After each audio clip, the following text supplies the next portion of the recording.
Thank you very much, Stuart, and good morning, everybody. I don't really know where to start, to be honest with you. I've got 170 years of business behind me, with myself as fifth generation, and the sixth generation just being integrated. But I recognise so much of what we do and what we feel from what you've just said. I guess where Edwin Henry Booth came from is a very similar place to you guys. He had a very particular attitude. He wanted to serve people to the optimum, make them feel good. He wanted to look after his staff because he knew that if he looked after his people, they would look after their customers and so on. And these basic principles have underpinned my business for a very, very long time indeed. And we have some 3,000 employees, and perpetuating that culture is genuinely very, very, very difficult. There are only 5 of us family actually in the business. 4.5 actually, because my daughter's doing some interim work with us at the moment, and is off to work in Amazon in September to gain some outside experience. But don't you hate the word comfortable? I hate it.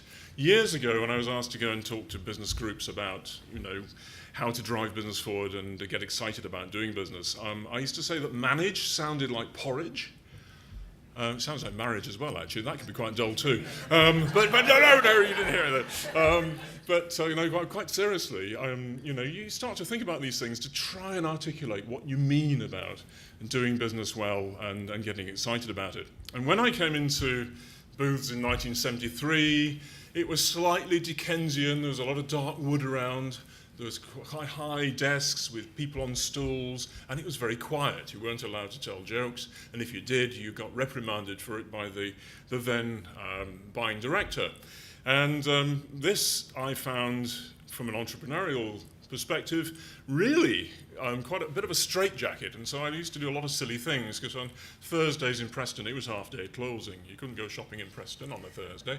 And the number 12A and 12B stock sheets, because in those days we had to handwrite everything, and we used slide rules, and calculators had only just come in. And it was very dull, so I used to go and enact a few practical jokes and put drawing pins under people's seats and all that sort of thing and so on. It was very exciting. But it wasn't actually driving the business forward. And I was very much in a property company selling groceries, because the FD at the time said, you're the next generation, don't worry if you're no good at retailing, we've got a good property portfolio underneath us, we're all right. And I remember thinking, well, wait a minute. We're here to actually sell. What did the originator of this business, Edwin Henry Booth, really want to do? He wanted to sell great product to as many people as he possibly could in a great way, in attractive retail environments. And at that time, the family were creating attractive retail environments because he liked building stuff. But then they abdicated total responsibility for retailing to a series of quite entrepreneurially minded young people who were employed as trustworthy, decent young folk that wouldn't run away with the cash, but who would run their store as if it was their own. And for many years that worked remarkably well. And every store was different. You had a Booth's Lion on one, you had E.H. Booth and Co. Limited on another, Booths on another. And I gradually realised that we had to actually build a bit of a brand in such a way that the brand represented all the original core values of the founder. The best analogy I can probably use is something like a Porsche car, because the iconic Porsche 911 still looks like the original. It still looks as if it's built by engineers. It is built by engineers, of course, but it's marketed in a very, very particular way. It has a broader appeal than it ever had before, and yet, when you drive the damn thing, if you ever have the chance, please drive a Porsche. It feels engineered, it feels as if it's really special, and it's going to do the job particularly well. And so, when I took the business over in 1997 from my father, and that's a great story, that. I mean, in family businesses, you get all these lovely little stories. It's a cold February night, the sleet's coming down, the phone rings, and my wife picks up the phone, she says, "It's your father." I said, "My father never rings. I haven't spoken to my father on the phone at home for about 6 years." He said, "Well, he wants to talk to you." I said, "Right, okay, hello, Father, hello, Dad." He said, "I'd like you to be the chairman." "Oh, right, okay." No warning, no succession planning, nothing. I said, "Well, look, this is 1997, it's our 150th anniversary. Do you think perhaps we should wait until June, until we're 150 years old? We can have a little bit of a celebration, and you can take some a little bit of the credit for what you've done over the last 25 years and so on and so forth. He said, no, next week. I said, right, okay, that's fine. Fine, no problem. It then took me a year, really, to work out where I was headed with the business, because I thought, well, I want to turn this business from a property company selling groceries into a really great retailer. I want our shop floors to look as professional as Sainsbury, Asda and the other guys, and yet have that little sort of frisson of Boothsness, which is very much delivered through the people, but also through the environment as well, and the way we sell food. And in fact, it wasn't a long time ago that I was in Burscough, one of our more recently built stores, and thought to myself, I wish Dad was here now and he could see what we've all done. We've actually created something which is unique, it's professional, it's highly regarded internationally, and it's northern. And Stuart, you introduced us as Booth's Supermarkets, but in fact, the next spin of the dice for Booth's is to become the great new northern food markets. You heard it here first. We haven't even marketed that idea yet, but that's where we're headed. And if you come to Lancaster University next week, you can get the full fat version of what I'm saying now, because what I'm going to be talking to people there about in a masterclass is this VUCA world, this volatile, unpredictable world that we're in, and how Booth's is going to become, and is becoming, and has become to a certain extent, disruptive. A lot of people don't understand what disruption means. I mean, I used to think it was practical jokes, but actually, it is about enabling more people to join you on that thought journey, if you will, about where you're headed as a business. It's not just about what I think, it's about what other people think, and it's encouraging those other people to think. Your guys have to. That intellectual capital, those 30 people, drive the value of that business. Why shouldn't more of the 3,000 people in Booths drive the business, take more responsibility for the next new product, the next new idea? And in fact, the chairman, me, I still do that. I'm ancient, but I still have a few ideas. I met a guy down in Cheshire a while ago called Ed. I was talking about Booths at a KPMG meeting, and the guy came up afterwards. He said, look, I've been asked to join the Cheshire LEP. You're the chairman of the Lancashire LEP. What's it all about? I said, right, come on, let's have a pint. In at Whitewell, pint, fish and chips, Friday, brilliant. We had a wonderful lunch. And he said, well, actually, there's something else I want to talk to you about. He said, I've got this guy called Daniel Zhu, this very enthusiastic Chinaman from Shanghai, from an importer called Goodwell, part of Jiachong Hong. He loves your store. Absolutely loves your stories. He knows he can do something with your brand in China. I said, all right, come on, let's meet the guy. So anyway, long story short, 2 years down the track, we're now selling Booth's products in Malaysia, as it happens, in 19 supermarkets, 42 products. We're looking to expand that to 80 or so. All came out of a pie and a pint at the inn at Whitewell, and we're now packing a bit of resource behind that and getting very excited. As a result, this is now part of what we call the House of Booths, which is our way of describing the various pillars of growth for the future. One of them is business to business, one of 4 pillars. 25% of what we're concentrating on is how we take our brand to more people through different channels. To Malaysia, possibly to Singapore, Hong Kong, China. We're talking to people in Bahrain at the moment about what we could do down there. And we're talking business to business in the United Kingdom as well. And we're looking to take the Booth's brand to become about 60% of everything we sell in the store. So you might say, that's a bit like Marks & Spencer's. Well, yeah, actually, it is a little bit like Marks & Spencer's, because more and more people love the fact that they can buy a Booth's product because they can trust the product. It's created by people who really care. You talk about foodies. Brilliant. I love this business, by the way. I love the attitude. I want more foodies. We've got our answer to Nigella Lawson, actually. She tweets an awful lot. She's called Hannah Boucher. So if anybody, tweets here, look out for Hannah Boucher. Hannah tweets at any time over the weekend about what she's eating. She tweets and eats. And she also looks a little bit like a young Nigella Lawson. She's a very attractive young lady. And we also have a chief executive who's a bit of a chef. I'm very fortunate here. Talking of bringing people on, he joined as a wine buyer at the age of 27. He's now my chief executive. He's called Chris D.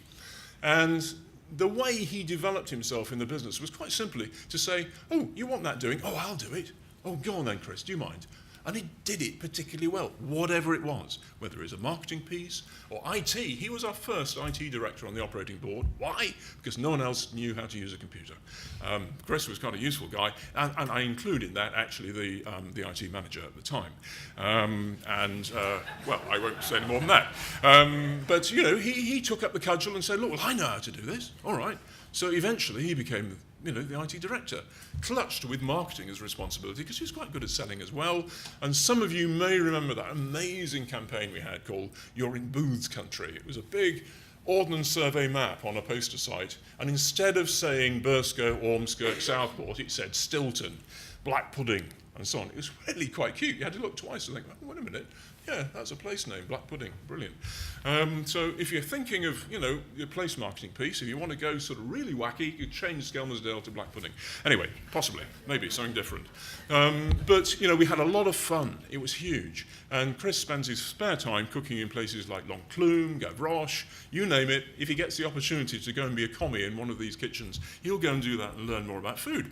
And he and I have worked very, very hard over the last 2 years to determine where Booth goes next. Because quite simply, we can't just keep on laying down more and more supermarkets, because our supermarket bucket in the United Kingdom is virtually full now, with the result that people like Tesco are having to shed 1,700 jobs.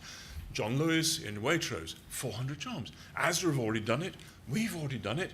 We've shed a few, but we've done it in such a way as to enable more people in our organisation to take responsibility for what they do. Less managers, but more salespeople, if you will. More people who are engaged in doing what we do, day in, day out, selling great product. And you might say, where's the growth going to come from, Mr. Booth? Well, we're not going to grow revenues to a great extent. We're sitting at about 280 million per annum at the moment, but we are going to look to grow our EBITDA, our profitability quite significantly by vertical integration. So rather than become more virtual, in many ways, we will actually become more integrated. We will look to cook and prepare more of what we sell. We already do have integrated production facilities in Preston, and there'll be more of that in the future. We acquired the Shurrock's wholesale fruit and vegetable business some years ago, and we've got quite a lot of capacity on the site down there to develop one idea which we have at the moment, which is quite simply called Booth's Kitchen. That idea came out of an association I developed with a supplier down in the south some years ago who would only sell his products through his own shops. It's a lovely business called Cook, founded by a guy called Edwin Booth. And I went into one of these shops, having had a lovely dinner with some friends, where Fran said, I didn't cook any of that. I said, you're joking. Where did it come from? It's all frozen. It came from Cook. I said, right, let's go and see these guys. So my friend dropped me off at Cook. I was meeting him in London later on. And I said, who's behind all this? Oh, it's Edwin Booth. Right. Give him a ring. So I rang up Edward. Edward, I said, look, I'm Edwin Booth. You probably don't know me. He said, yes, I do. Yes, it's Booth's, isn't it? Yeah, that's right. I said, would you supply me with your fantastic products? He said, no way, mate. He said, they're just going to my shops and farm shops. Oh, we don't do supermarkets. And at that time, we actually branded ourselves as Booth Supermarkets, which meant that some people thought we were a real pariah and other people thought we were great. The people that thought we were great were Kellogg's and Fairy and all those sort of brands and so on. But everyone else was a bit wary of this growing supermarket business in the Northwest. Anyway, 2 years later, Edward rings and said, look, how about it? Brilliant. It is now the one product within our portfolio which provides all the growth in the frozen category. And as a result of the relationship, we spent time with Edward looking at his factory, how they produce things, and it is actually a big kitchen. It's not really a food factory. It's a massive kitchen. And we had the idea we could do a similar thing for the Northwest up here.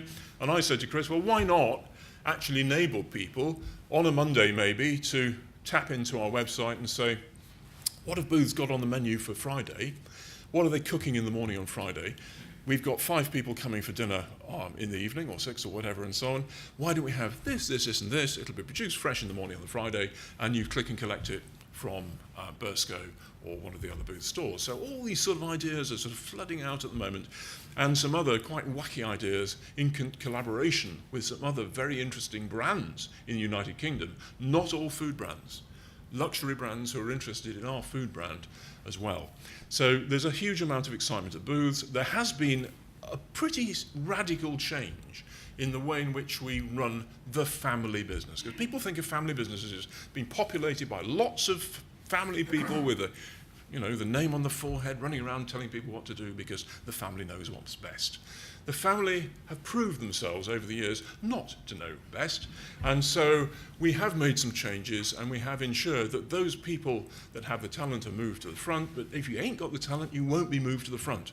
And that is why we have my Chris Dees, my Nigel Murrays, my Paul Minnetts, some very, very bright people that we brought into the business over the last 2 or 3 years and tidied up the lines of accountability. It's taken us 170 odd years to do it, but having done it now, it makes it so much easier for everybody to understand what they're supposed to be doing and when they're supposed to be doing it. Because in the past, you had family members running around saying, oh, no, I don't agree with that. The board's made that decision, but I don't agree with it. I was on the board, I didn't agree with it. But we'll do something this way. You cannot have that in any organisation, whether it's 30 people or 3,000 people. And so the lines of accountability have been trimmed. We're looking very, very carefully at our underpinnings now and making sure we've got the firepower to develop our sales in the future. Yes, we will try and grow revenues, but through the existing estate, certainly for the time being, and also integrate these various food production operations. Now, that's Booths in 10 minutes. Very, very quickly, the LEP. 5 years ago, asked to get involved with this. I failed at the first fence when Jed Fitzgerald was chief executive at Lancashire. In fact, I spoke to Jed only last week, and I said, I'm so sorry, Jed, I said no to you because I said yes to Phil Hulsall. But when Phil came in, he sold it to me in a particular way. And it's interesting, isn't it? It's the attitude. It's how somebody sells something to you. Jed was a little bit sort of bit downbeat and a bit scouse about the whole thing, to be honest with you. I said, well, look, it's far too much, Jed, I can't do this. Phil was, oh, well, you'll have a lawyer, you'll have finance people, you'll have this, that, you have all the services you need. Oh, and by the way, I think this is what the LEP could do. Because I didn't know anything about local politics, I was hopeless. And the thing I loved about the LEP idea is that actually it was apolitical. It was that sort of meat in the sandwich between leaders and politicians and the population of Lancashire. And somewhere in the middle was neutral ground where we could liaise with people like Stuart and government agencies, leaders, you name it, officers, to drive the economy of Lancashire, find ways of making more people interested in investing here, investing in their own businesses, creating better infrastructure. And the way I described it was pumping oxygen into Lancashire to enable it to breathe. And right at the very, very beginning, I said, look, we've got to get the cash flowing first. Before we do anything else, it's rather like when you're in the aeroplane, and they say, this is the life jacket, goes on here, you blow into the tube, here's a whistle just in case. By that time, if you're still alive, you're lucky. And then they say, in the event of oxygen starvation, oxygen mask will drop from the ceiling with a bit of luck. I've never seen it happen, but you've got to believe it's going to happen, haven't you, really? So, it's going to come down. Those people that are able-bodied, put the mask on first before you deal with anybody else. So when we came up with the idea of the arc of prosperity, running down from hay houses, the chemical people and polymers, down through Wharton, out through Preston into East Lancashire, we wanted to concentrate on the most obvious powerhouse of Lancashire to start off with. And of course, I knew we were going to run into choppy water with Lancaster and West Lancs. Because everybody said, well, wait a minute, what about us? So this, as Stuart says, is the time, I think, for what I call the spine of Lancashire. We've established the Preston City deal. It can go further, and I think it probably should, infrastructurally, in terms of looking at South Ribble and Chorley. Lancaster has its garden village. I'm really chuffed about that because I dropped that into a conversation loosely 2 years ago, and the vision, if you will, has now been realised. But the other thing I said to people is that, look, Skelmersdale, needs to feel good about itself, and I think you are now doing that very much so, more than I would have thought 2 years ago. And B, you're sitting at the crossroads of the most fantastic infrastructure in Lancashire in terms of road systems, access to Liverpool, to Manchester and so on. And we need a railway, we've got to get a station into Skelmersdale, and the GRIP process, honestly, I think government could get a grip because it is so achingly slow. And if I can do anything, it is to try and influence ministers to try and revise that system because, you know, I will probably, the way things are going at the moment, I'll probably never even see the railway going to Skelmersdale, but I hope I do, because it is very, very important that we get infrastructure that is so obviously a requirement put in place as quickly as we possibly can. Now, from a purely selfish perspective, if I look at the potential for food in this area, you've got a massive growing geography, if you will, between Skelmersdale and Preston. You've got the links with Superport, you've got the links with Heysham through the motorway system, you've got islands just across the water, you've got Europe and the world accessible, if you will, through the Superport. Why wouldn't you actually really sort of concentrate on developing agri-logistics, if you will, production and packing here in Skelmersdale?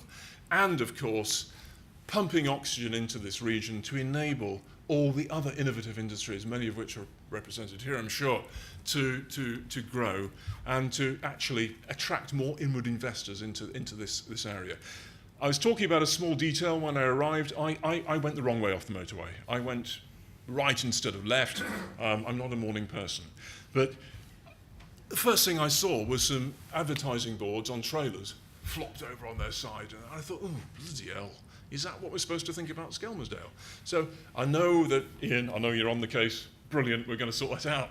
But, you know, this impression that people get of Skelmersdale is desperately important. The feeling that people that live in Skelmersdale, that they have about Skelmersdale, is desperately important.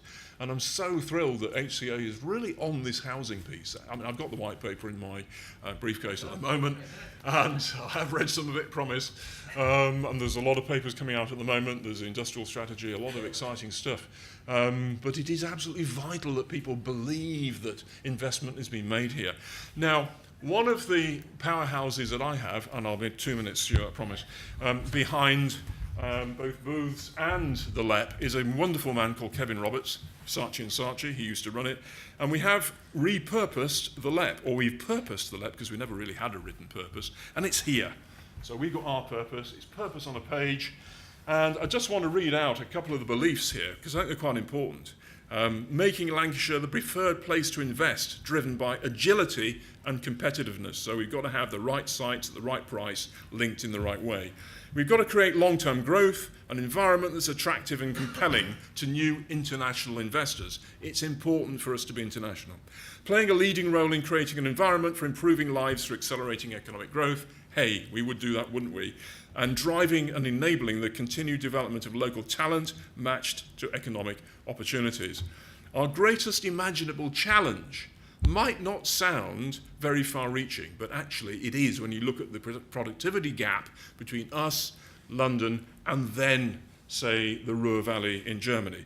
To halve Lancashire's gross value-added performance gap to the rest of the country whilst increasing the number of high-value jobs. And the focus, the last bit, which I think is desperately important, is to get to the future first. I've already said to Andrew Percy, who is our new powerhouse minister, if you will, there's a good piece in the Times about him at the weekend. I said to him, look, I want Lancashire to become the workshop of the powerhouse. We're already working very hard to do that. We're working across borders now with Sheffield on small modular reactor, a nuclear initiative, on aerospace initiatives. We're looking to put a 15-acre site down on the enterprise zone in Samlesbury dedicated to the Advanced Manufacturing and Research Centre. And interestingly, last week when I spoke to the guys from AMRC in Sheffield, they said, well, really, we'd have rather have been in Lancashire anyway. And on that note, I will finish and say, keep the momentum going, and if there's anything I can do, or the LEP directors can do, to help support you, we will do just that. Thank you.